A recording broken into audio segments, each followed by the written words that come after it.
everyone, I'm Clem and welcome back to my channel.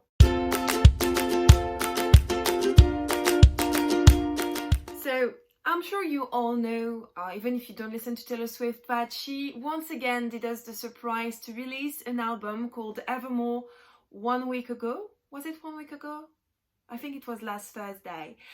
And I'm in love, okay? I love it even more than Folklore. I had a hard time with Folklore because it changed so much from what I was used to with Taylor Swift, but Evermore was exactly what I needed, and I'm in love with a lot of the songs, and I know almost all of them by heart by now because I listen only to that. Like, Evermore replaced my usual Christmas playlist that I listen during that time of the year, so you can see how much I listen to Evermore.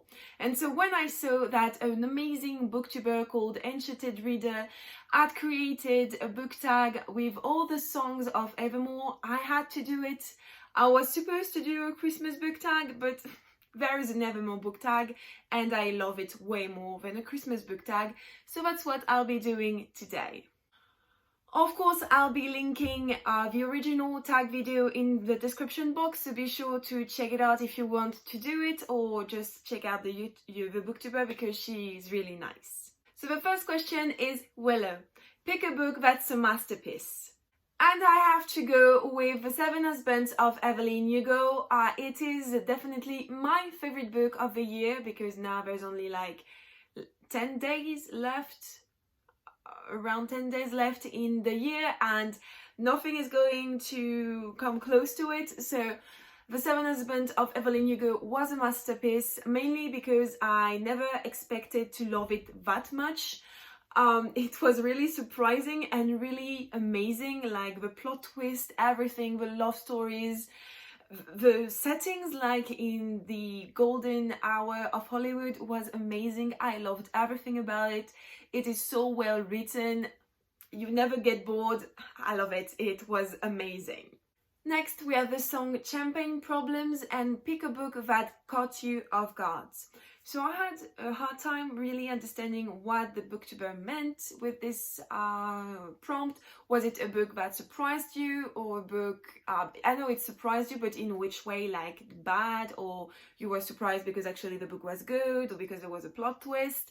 So I decided to go with the plot twist option. And so I'm going to pick The Young Elite by Mary Lou.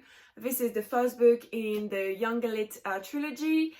I decided to pick this book because something is happening near the end and I never expected it.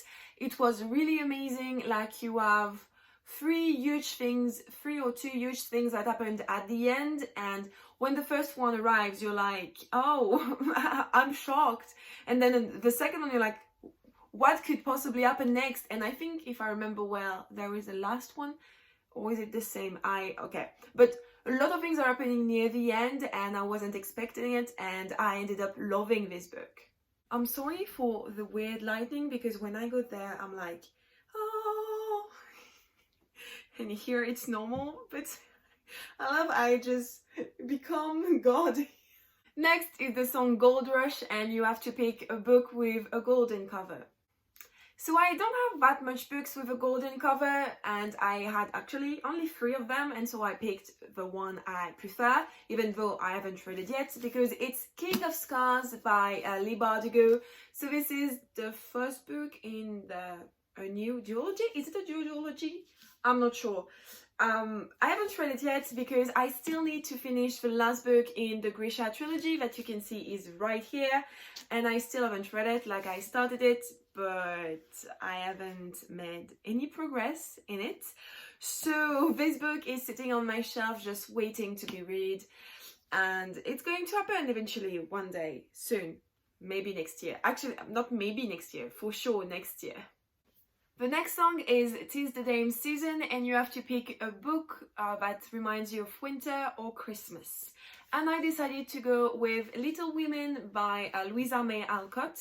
Unfortunately, I haven't read it yet. I really want to, and I wanted to do it this Christmas, but I have other priorities, like other books that I really need to read before the end of the year, and this one, it's not really a big deal if I don't read it this year.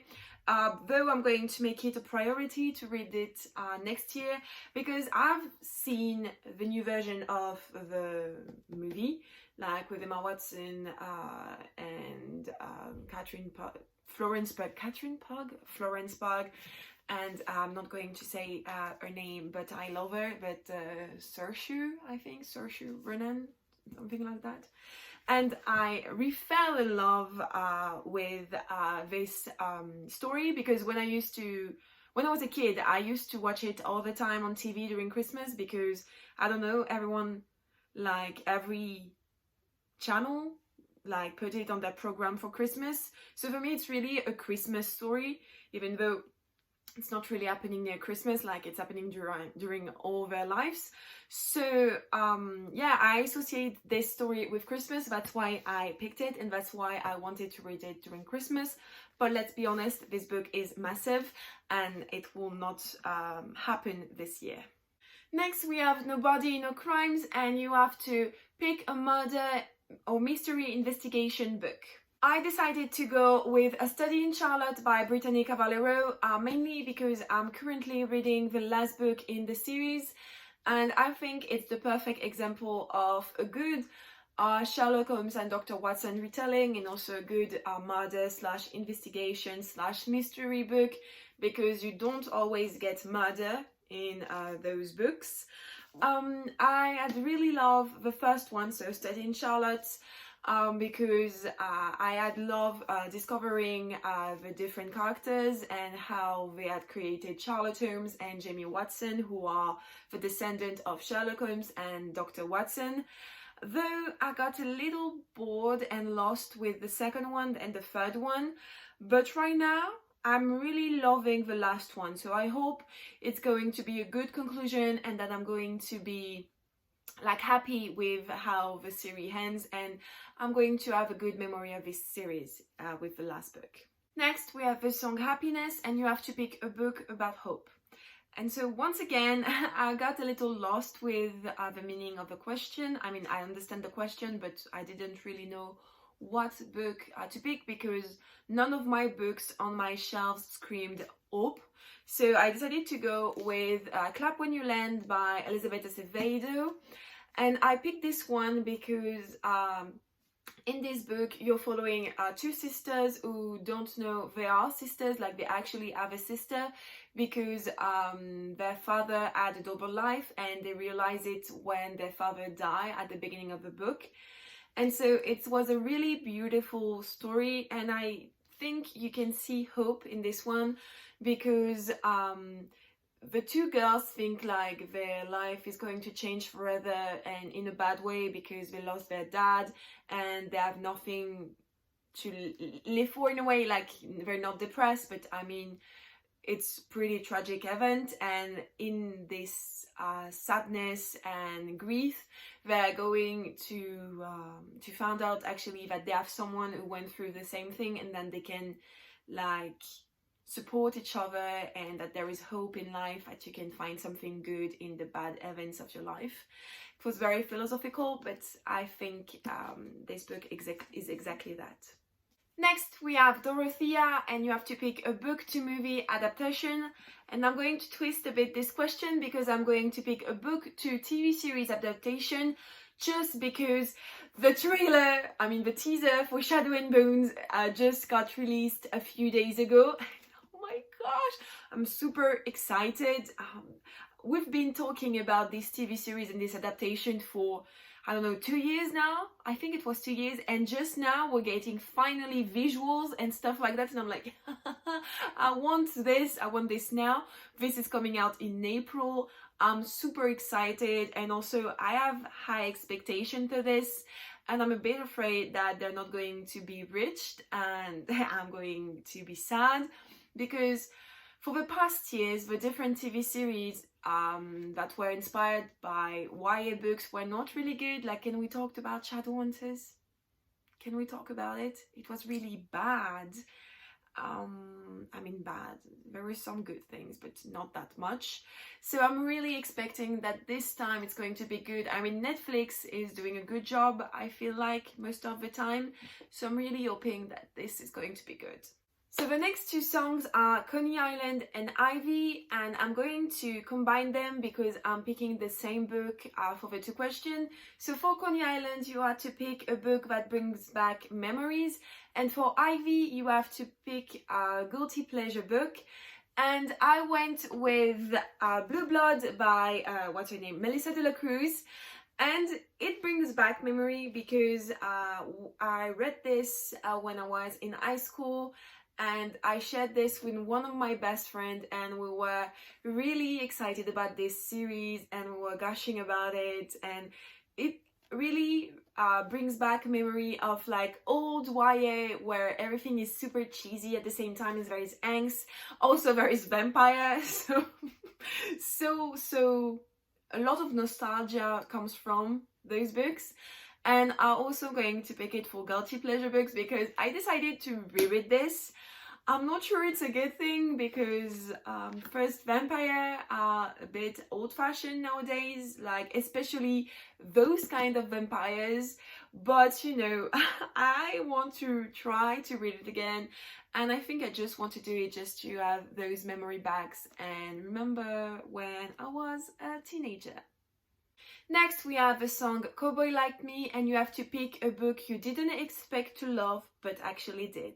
And here we're going with The Cruel Prince by Holly Black. So I read this during the year and during self-isolation in the lockdown in France. And I was scared to read it because of the hype, and I don't know, I wasn't really that much into fairies and all the stuff, but actually it was really good. I mean, I can see that it has definitely a lot of flaws and plot hole, and the last book was a catastrophe. The second book also, like, very good. I had a great time reading them, but if you think of the storyline and the events that are happening and the characters' development, I was like, no, I don't agree with what you're doing, but still really enjoyable. And I think my favorite one is still The Cruel Prince because a lot of things are happening. I love Jude. She's really one of my favorite characters in the series, but also I think she's going to be one of my favorite characters in general because she's really a badass and she knows what she wants, and she's not afraid to do whatever it takes, even if it's death. Like if she has to in a way die or put herself in danger to get what she wants, she's going to do it, and I admire that. So yeah, I didn't really expect it to love it that much, but I did, and it was a good book. Next, we have the song Long Story Short, and you have to pick a book under 300 pages. So actually, I realized I don't have that many short books, so I decided to go with a classic for me, and it's Coraline by Neil Gaiman. I'm not going to go into much detail about this book because this video is already way too long, but also because I feel like everyone knows what Coraline is about. This is once again a book that's been, not a book, a story that's been here for a long time in my life, and that I have a lot of good memories with it. I watched it every year, and now I'm going to read it every year because I finally have this, and it's really one of my favorite stories of all time. Right after, we're supposed to have the song Marjorie, where you're supposed to pick a biography, but unfortunately I don't read any biography. Of course, it's something I would like to change. I would like to learn a bit more about people, but right now I don't have any biography to talk about, so I'm going to go to the next question. Next, we've got Closure, and you have to pick your favorite last book in a series, and I'm going to go with Harry Potter and the Half-Blood Prince. I know it's not the favorite book for a lot of people. Like, a lot of people don't like this book because a lot of things are happening, and it's sad because Dumbledore dies, even though Dumbledore was not necessarily a good guy, but still he dies. But I don't know, I love it. I don't know, everything gets super dark, and at the same time it's funny. I love Hermione in this one. Everything is just so good. It's the beginning of the end because we're starting to search for Horcruxes, and I don't know, I just love it. It's sad, it's heartbreaking, and it's epic. I don't have to explain myself. I just love this one. It's my favorite book in the Harry Potter series. And last but not least, we have Evermore, pick a book that was painful to get through. So here I have two books, because on one side I'm going to talk about a book that was painful to get through because it was bad, and on the other one because it was sad. So the book that was really painful to get through because it was really bad was Kingdom of Bag by Willow. And I'm super sad to pick Willow and to say that one of the book was bad. But actually it's the case, like this book was really hard to get through because it was boring, nothing made really sense, and I didn't care about any of the characters, though the idea of this book was amazing, because in this book you're following the sister of Mozart, Nano, who really existed, but she's always lived in the shadow of a brother, and also she's a woman, so she could never be a successful piano artist. And she's going to make a pact with a fairy prince in order for her to be famous, but actually she has to do something. And from then, a lot of things are weird and don't make any sense. I was like, what am I reading? I don't like what I'm reading. I almost DNF'd it, but I told myself, no, it's Willow, you have to go through. And I went through and it was painful. And so the book that was painful to get through just because it was sad and, I don't know, stressful is A Queen of Her in Darkness by Cassandra Clare, or the last book in the Dark Artifices trilogy. This is my favorite trilogy of Cassandra Clare so far, so that's why also it was so painful to read it, because I knew it was in a way the last time I saw all my favorite characters, because even if there is a trilogy that's coming out in the years coming, that's happening right after this, so I'm going to see my characters again, but they're not going to be the main characters, and I'm really sad. And also so many things are happening in this book.